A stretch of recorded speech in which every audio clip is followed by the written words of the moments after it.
Hello again. So now on to our next session. We're going to have the lovely people from Sarcoma UK, Enda and Emma. Coming so Enda is the digital communication manager and Emma Delaney is the community fundraising officer at Sarcoma.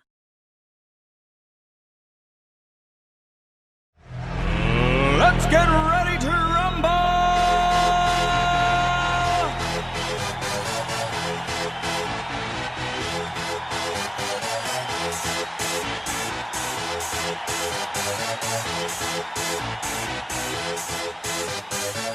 Y'all ready for this?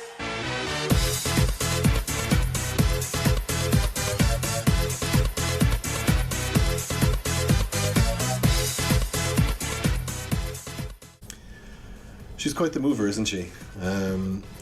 Why is a woman doing a dance on TikTok, supporting another charity? Why did we start with this? Why has this become one of our most effective social media posts in the last few months? Well, in about 20 minutes, we'll tell you why. My name is Enda Guinan. I'm the digital comms manager here at Sarcoma UK, which is not the charity that Sharma was dancing in support of. She was dancing in support of the Children's Cancer and Leukemia group. But in a way, her video represents a lot of what we've had to learn this year.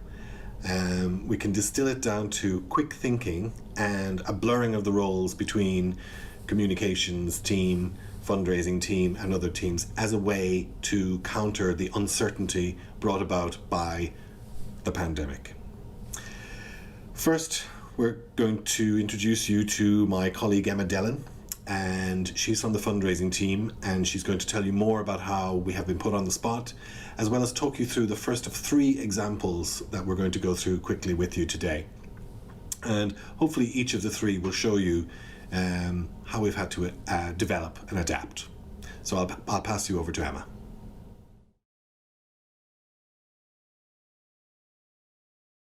Hello, my name is Emma Dellin and I am part of the fundraising team at Sarcoma UK. We're quite a small fundraising team of 4 people now, and my work is mainly focused on supporting our community fundraisers. In this session, myself and Enda will be presenting 3 case studies which we think showcase our quick thinking. The 3 range from relatively small example of jumping on the chance to make a good impression to a full-scale national fundraising campaign. Regardless of the size and the resources involved, each one shows the willingness of our comms and fundraising teams to act quickly and work together. Some of that has involved making the most of the tools that we've been fast-tracked into using because we're no longer in the office at the moment. We're no longer able to jump up and have a quick chat over our desks. And some just involved a willingness to having each other's backs, but ultimately each one shows that how we have put the supporters first. So we'll get started with them in the order of size. So the first one is small. It's an Instagram-only affair that gave us a chance to express our gratitude to a supporter who had just lost her young husband to a sarcoma cancer. So we're going to look at how 32 artists from across all over the world came together to support a friend. So starting off, almost 3 years ago to the day, we had a fundraiser called Stacey Jones. She got in touch because she started making pieces of art with embroidery as a way of coping with the stress and anxiety of her husband's sarcoma cancer diagnosis. She obviously had a hell of untapped talent.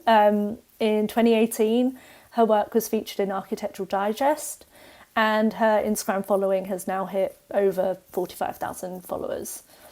Over the past couple of years, Stacey put her embroidery pieces on sale through Etsy, with a percentage of the proceeds going to Sarcoma UK. Between 2017, when she first started, to May 2020, she had raised over £2,300 for us, for our charity. Earlier this summer, Stacey organised an online embroidery raffle through her Instagram page to help raise funds and awareness during our Sarcoma Awareness Week, which takes place at the beginning of July. Sadly, Stacey's husband, Chris Jones, passed away on the 10th of July. Very soon after Chris died, we discovered that Stacey was a part of an Instagram community dedicated to embroidery, and this community was incredibly supportive. Some of the members of the community decided to organise a raffle of their own and raffle off their own creations, their own embroidery work, as a way to honour Chris and support Stacey. And they offered the proceeds to go to our charity. Very quickly, there were 20 artists from all around the world. And in the end, it eventually became 32 artists joined together. By this point, we're very familiar with Stacey now, but we had no idea that this embroidery community even existed. And this was a really beautiful way for the community to support their grieving friend, especially during a time when we're kind of all apart and not able to see each other during lockdown. So we really wanted to thank these people for their kindness, as well as showing our support for Stacey too. So what did we do? So first off, our social media tracking software, Agorapulse, picked up this new buzz of activity. Enda on our comms team very quickly alerted me in fundraising, and we discussed the best way to support this global raffle.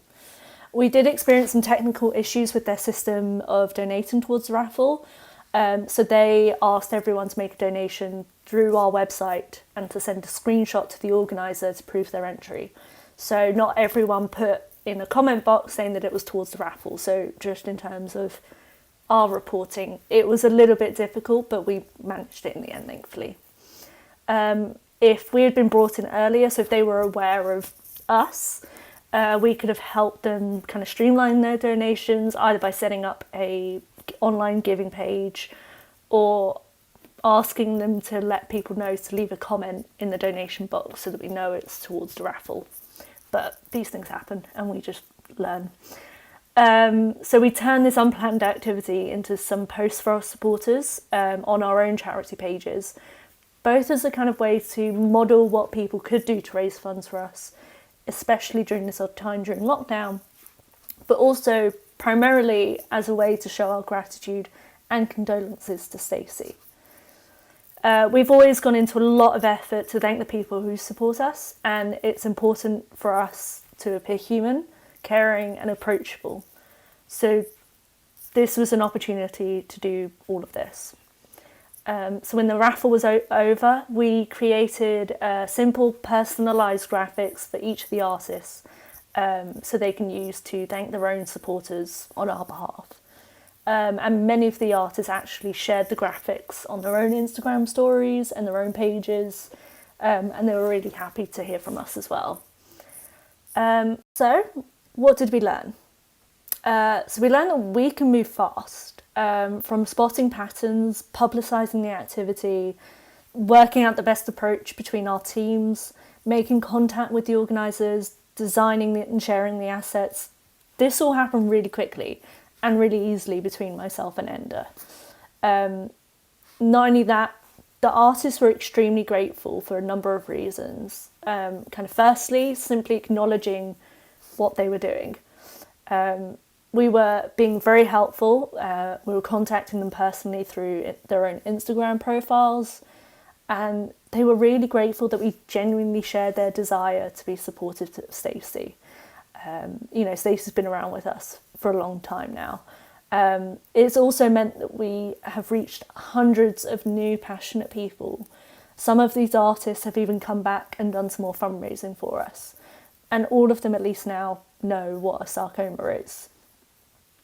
So as a third point, as we work remotely and we began to use Microsoft Teams to keep our internal communications open, we had a really great case study to use the dedicated channels, and we shared the documents. We had chat lines open and took a lot of video calls to get things done quickly. Working remotely has also meant that we're not taking as many phone calls in the office as usual. So we're not having that quick response with a lot of our fundraisers and supporters.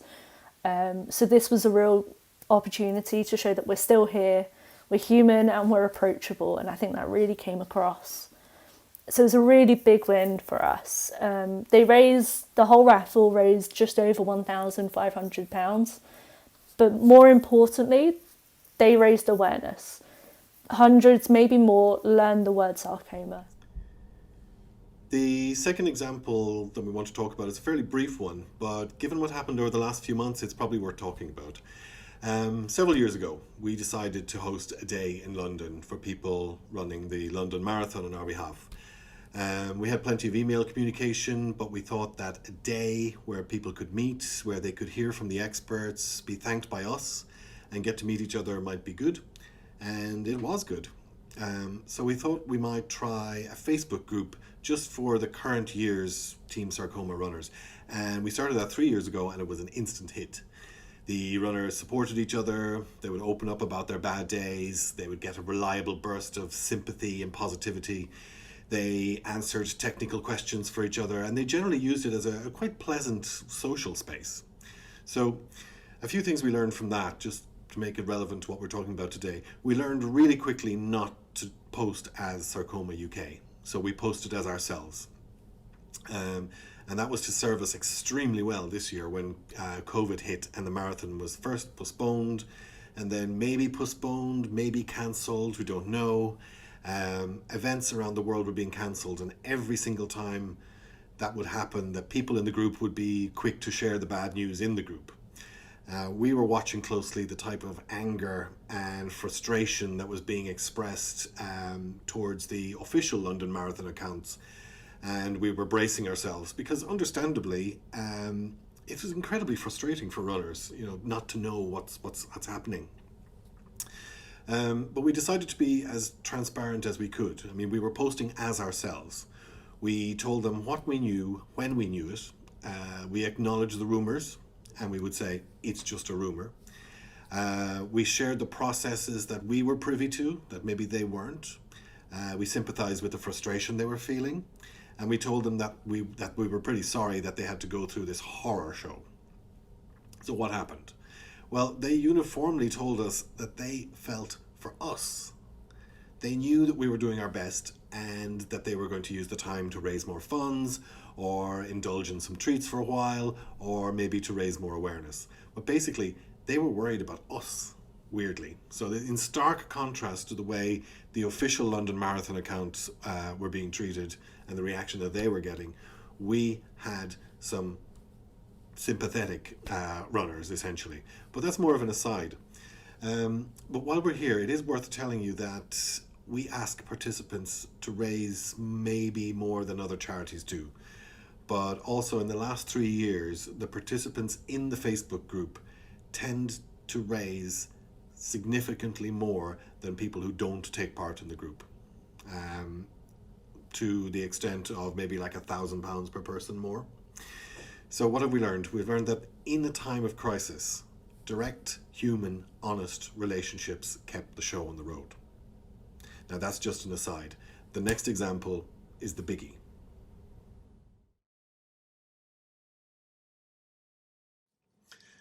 So this is the big one, and it's the story of the 20 for 20 campaign, which is currently happening. So if anyone wants to sign up and do it, please do. We're going to call this lighting the touch paper because essentially we needed to find a way to get this going quickly.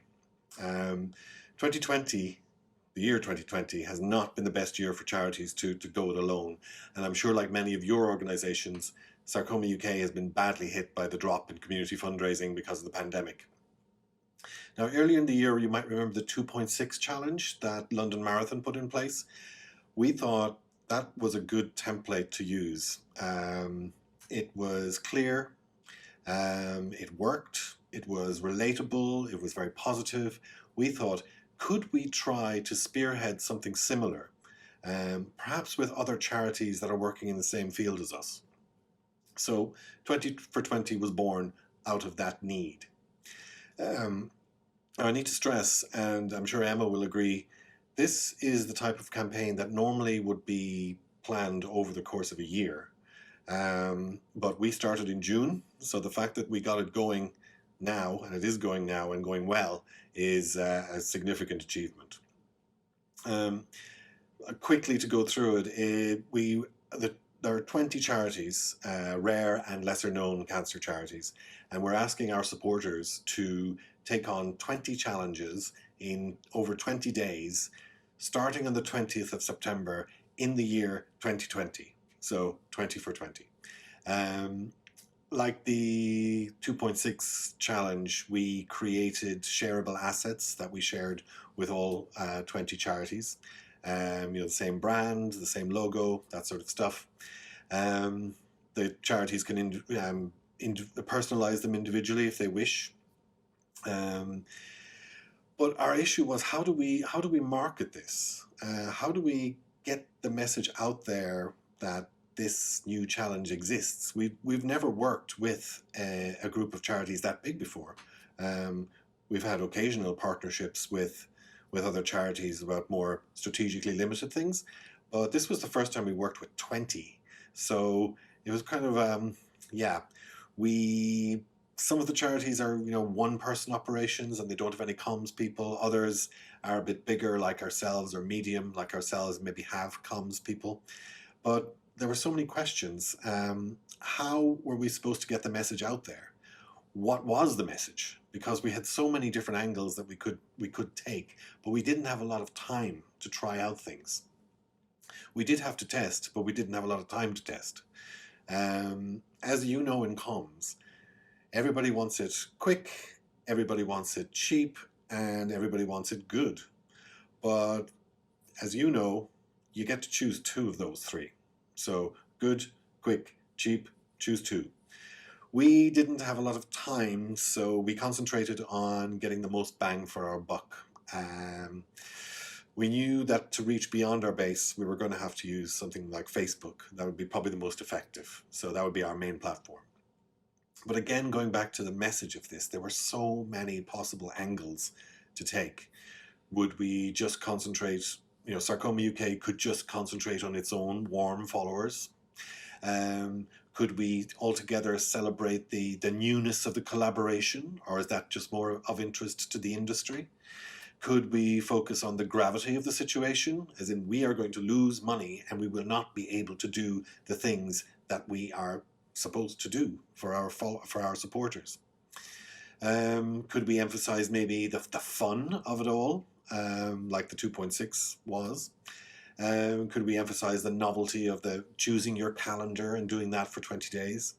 Could we emphasize that it was child friendly? The 2020 branding, even the sponsorship, there's so many possible messages. We needed to find data to cut through so that we could say, we know that the messages that work best are 1, 2, 3. So there's an online tool called Ad Espresso, yeah. And it's a little bit expensive, but we got a free trial for a month. So what we did was we created about 200 permutations of different messages. So we decided to put in the seriousness of it all. And that is, COVID has been catastrophic for charities. We put in the collaboration element, 20 days to help 20 charities. And we put in the more fun side of it. We decided to target our followers first on Facebook. So we have almost 10,000. And we targeted male, female, and 18 to 65. Just put it all in. And we basically, Ad Espresso allowed us to create almost 200 permutations of ads with those messages, different headings, different body text, different images, the paint box colors of the 20 for 20 logo. So what happened? Well, we found out that maybe a little surprisingly, the really positive ones with the positive heading, that came out on top. So people liked and responded to that. What they really did not like was the message about COVID being a catastrophe for charities. That was the least clicked on. They also responded really well to the colour red, and they did not respond very well to green. The people who responded were female, 25 to 45. Men, useless. So we discovered that we could just drop them in from our campaign. And also, they really liked the collaborative message. People seem to respond well to the idea of 20 charities working together as one. So it's not something we've done before in terms of fundraising. We've always been somewhat protective of fundraising, as in just need to do this for ourselves. So we were a little surprised, I guess, but maybe pleasantly surprised, because it did give us a chance. And now we had data to back up that people like this message. They like the fact that it's charities working together for a greater good. So our message then became something like stronger together. We're outward looking. It's for the greater good of us all, and we're all working towards the same goals. So for our supporters, they don't see any dilution in our message or our tasks or responsibilities. They trust, I think, that we're being wise in terms of pooling our resources. So if that's kind of like the large part of the funnel, so finding out who is responsive, we kind of carpet bombed Facebook and Instagram with these different permutations, and then we got the data that told us, well, people responding are female, 25 to 45, they like the collaborative message, they like the color red, and they want it to be upbeat. So that allowed us then to create some boosted posts. So we not only boosted posts to our followers, but we also decided to go a little bit wider, and we boosted posts that were of interest to people who are interested in cancer charities or other cancer charities followers. So boosted posts and ads that expanded it beyond the base, but we were more targeted. So we were able to use our money wisely. And ultimately, that came down to a distillation of a video, a woman in the video dancing, positive. She was dancing for another charity. We shared that, even though she wasn't dancing for us specifically. And that ad has been one of the best in terms of performance for us this year. So our message, I think, is we were able to use data to quickly make decisions about what we needed to do in order to be most effective. So we have a responsibility in terms of the fundraising money that we had, and we needed to make the best of it. We quickly got responses, and we quickly got good data so that we could now make decisions that would be even more targeted and hopefully more effective. For fundraising in the COVID era, we've learned quite a bit. Project management is something we can benefit from. To be honest, we often had a more siloed approach to project management, with people outside the team perhaps lacking a little overview of the whole project. So getting more of us into using Microsoft Teams and demonstrating the tools has made it easier to work and work quickly with people from multiple departments. Teams has also allowed us to work more efficiently. Having a video or chat facility has proven a good way for us to work faster and better. Fewer emails, copying in too many people, less waiting for staff to be in. We are going to be here afterwards, both of us, to talk about this and answer any questions that you have. We'd like to say thank you very much for sticking with us and watching all of this. And if you want to take part in the 20 for 20 challenge, please go for it. It's open until the 20th of November. You can do it for us, or you can do it for all of the charities or any of the charities. So let's finish up and we'll take questions in a moment. Thank you very much for your time. And hello to you both. Nice to see you today. Hello. hello. Yeah, it was really inspiring and interesting, and I could see from the chat as well that loads of people enjoying and learning about the collaborative aspects of the 20 charities pulling together. So that's great. If you have any question, please ask in the Q&A chat. We have already quite a few, so I'll start off with the first one. Is well, anonymous attendee, but from a very small organization, one that has one fundraising and one comms person, what can they do to help when there's such a small team? Yeah, it's a difficult one. I think at the moment, what we have discovered is there's help and assistance out there. For example, from a comms perspective, we've found the organization Charity Comms to be an excellent resource in terms of their advice, their resources, and also in terms of their mentoring. So I would say for someone who has just one comms person or just one just one comms person, reach out to them and see if you could connect with a mentor. We've also found, now that we've engaged with other cancer charities, that people are generally quite willing to help. So often kind of identifying someone who's at a similar position as yourself and just asking them for help often results in a positive response. And just on the point of mentoring, hopefully you can hear me because my sound absolutely. has not always been great. I previously worked at another charity where I was the only fundraiser, and I went to Institute of Fundraising and got myself a mentor, and that worked really well. So there's definitely some resource out there as well. So yeah, it's been good. That's great. Yes, and also I suppose a lot of LinkedIn and Facebook groups where fundraisers and comms professional can share questions and challenges, and hopefully as a sector, the best way we can all achieve is by sharing and collaborating. So that's great. Thank you for that. Another question: how did you go about reaching out to other charities for the 24/20 campaign? And did you try to reach out to similar organization to you, cancer charities? Yeah. Should I take this one? So it wasn't me personally, but so our director of fundraising and my colleague in challenge events fundraising and our chief executive all reached out to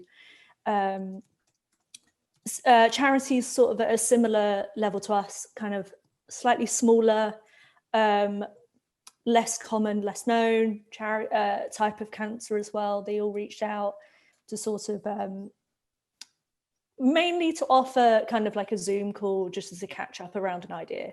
I mean, in a way, like Zoom calls have worked really well for us at the moment because we haven't had to travel over the country to see people. So yeah, they all had Zoom calls with the fundraising members of staff from the different charities and sort of explain the idea behind 20 for 20, and it all sort of took off from there. And then how did it trickle down? Did you have all big meetings with all the funds and people involved? How did that happen on the operational level? So then once they worked out kind of who had signed up to do 20 for 20, they all, I think they meet every couple of weeks now to have a big Zoom call. So before it was to kind of discuss the process and the design and everything like that, and now it's just to see kind of how well it's going, really. Yeah. Super. Thank you, Emma. Another question. Do you think the social media campaigns you spoke about will give you long-term donors or mainly one-offs? Ooh, do you want to take that one, Emma? Fundraising. I mean, really hope they're going to be long-term donors. I think especially the ones that came through the embroidery campaign. I don't know about how you feel, Linda, but I feel like a lot of them were really happy and surprised that we were kind of responding to them on a personal level as well. And I think they were probably quite surprised and really thankful with that. And a few of them have said that they'd like to do something again for us. Yeah, I mean, it's interesting. I mean, sarcoma is it's not quite a rare cancer, but it's certainly a less common cancer. So it is a little difficult to reach outside of the core supporter group, which would be people who've been directly affected by sarcoma. So I presume that's, very similar for any charity that is in support of a lesser known condition. So it's interesting with the 20 for 20 campaign in that we didn't really know, we would have been quite possessive maybe, and I think that might be the same about a lot of charities, quite possessive about our messaging, and we're kind of in competition with everyone to get resources. Whereas now we have evidence that collaboration is something that our supporters really like, and they find it a really positive thing to connect to. So even through a kind of, I suppose, one of the principles of social media, I think, is like generosity. And if you can kind of share other people's message, even though they're competitors, in the past we would have been afraid to do that. Whereas now we actually have evidence to show that people like it, and it doesn't dilute the amount of response we get. Yeah, it doesn't dilute the message. So I think maybe particularly this year, because of the circumstances, I think our supporters have seen that it's a good thing for smaller organizations to try and work together on something. We're all pretty much moving in the same direction. So they will, people who have sarcoma or have been affected by sarcoma will still support us. But they like the fact that we're thinking, I guess, a little outside of our own sphere. Yeah, absolutely. And quite like that you also tied it to the collaborational spirit, and that externally, but also internally. That's the other question. Has the fundraising, your fundraising and comms team, always been collaborating as closely, or is this something that COVID has taught you? Ooh, I can take that one maybe first, and then maybe Emma would have some ideas on it as well.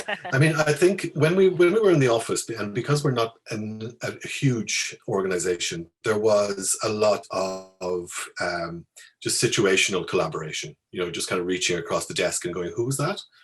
Could we get involved there?" What was interesting about when we had to leave the office and we're all working from home, we adopted Teams.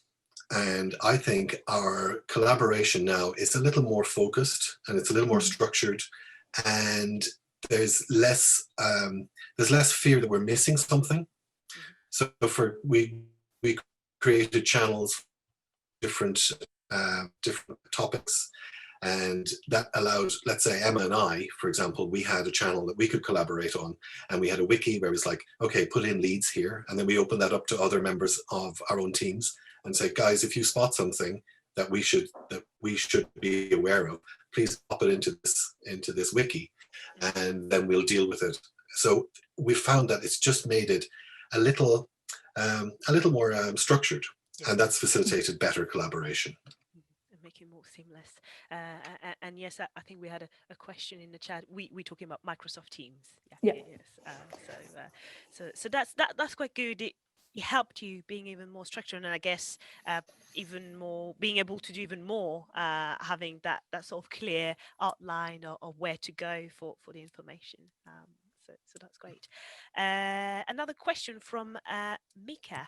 How much did you spend on Facebook ads, and what was the return from the ads and the boosted ones?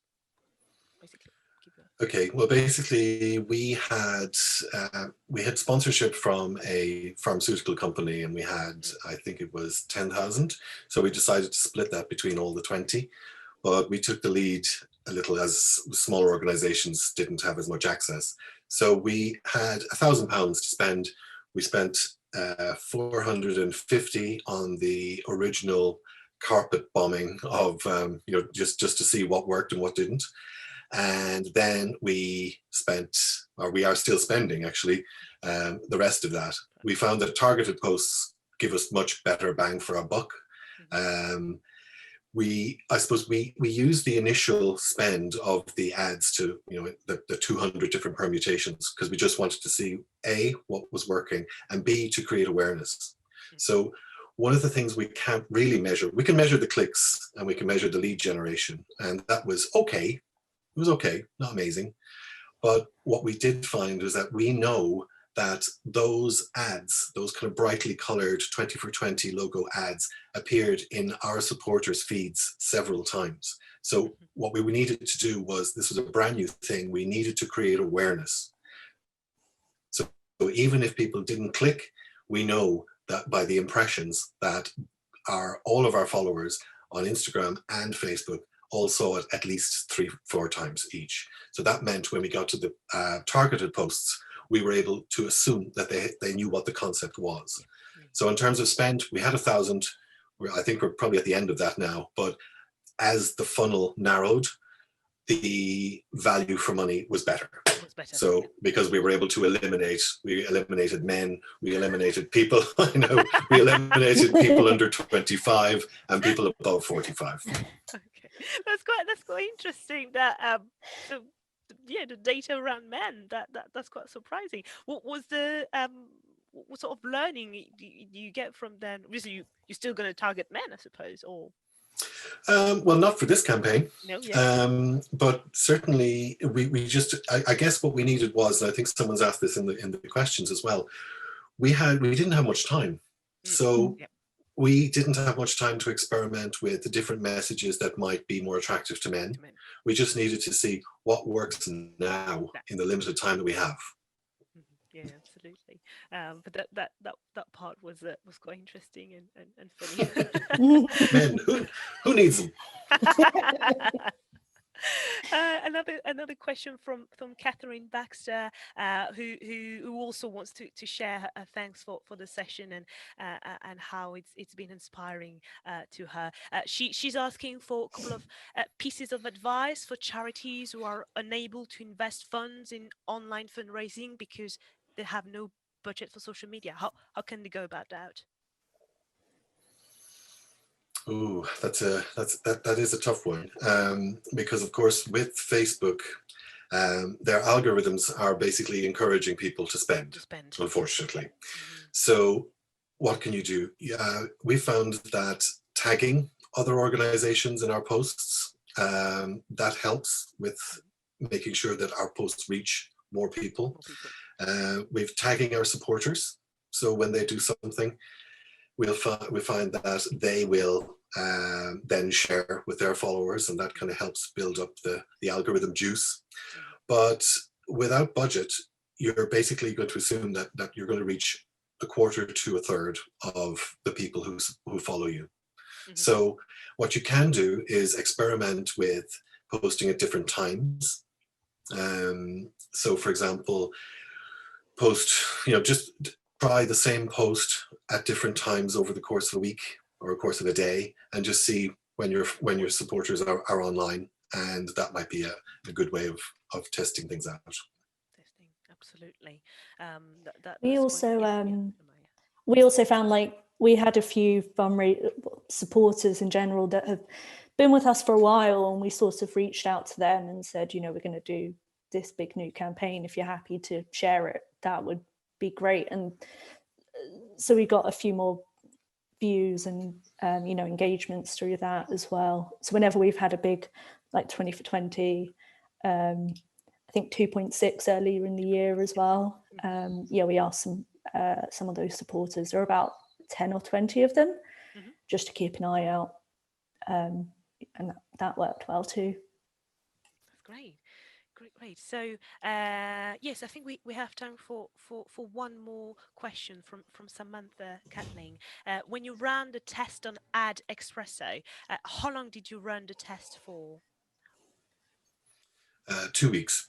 So 2 weeks with the initial message, with the 200 permutations. That was ran over 2 weeks. 2 weeks. Okay. And I just saw, Enda, that you'd like to also answer Janine's next question, which is about the Facebook group. Did you have to moderate it, or did they all behave? Was it a private group? How did you do that? Yeah, it was a private group, and we have had no issues in terms of moderation. People are extremely well behaved. We worked out some guidelines that people sign up to at the beginning. First of all, we don't let anyone in who isn't taking part in this year's event. So it's just for the people who are taking part. And then we had, I think, two rules, as in keep it on topic largely, and the other one is just be nice. Yeah. So people have gone with that. No, we've never had to remove anyone or censor anyone. People are fine. And I think the most important thing we've learned is, as I think I mentioned in the talk, is we just don't post as Sarcoma UK. We're in there as human beings. Yeah, exactly. Yeah, yeah, yeah. And that's the human interaction. That's the most important, and that you quite clearly highlighted. But that's thank you once again, and Emma, for your time and for sharing your story with us.